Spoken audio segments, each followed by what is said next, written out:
ভারতের দক্ষিণী সিনেমা জগতের দুই জনপ্রিয় তারকা প্রভাস ও আনুশকা শেঠির প্রেমের গুঞ্জন ছিল বাহুবলী সিনেমা মুক্তির পর থেকেই। কিন্তু এবার বাতাসে নতুন খবর ভেসে বেড়াচ্ছে যে অভিনেত্রী আনুশকা কন্নড়ের এক প্রযোজককে জীবনসঙ্গী বানাচ্ছেন।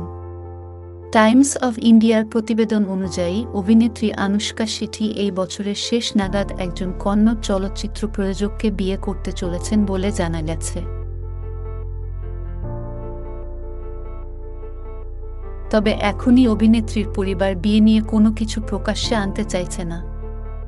জানা যায় আনুশকা শেঠি তার সমবয়সী জীবনসঙ্গী খুঁজেছেন, অর্থাৎ ৪২ বছরের আনুশকার হবু স্বামীর বয়সও নাকি তাই। এদিকে এই খবর প্রকাশ্যে আসতেই মন ভাঙল প্রভাস আনুশকা শেঠি জুটির ভক্তদের। একসঙ্গে একাধিক চলচ্চিত্রে একসঙ্গে কাজ করেছেন তারা। ভক্তদের মধ্যেও তাদের নিয়ে প্রত্যাশার পারদ চড়ছিল, যদিও নিজেদের সম্পর্কের বিষয়টি অস্বীকার করেছেন উভয় তারকা।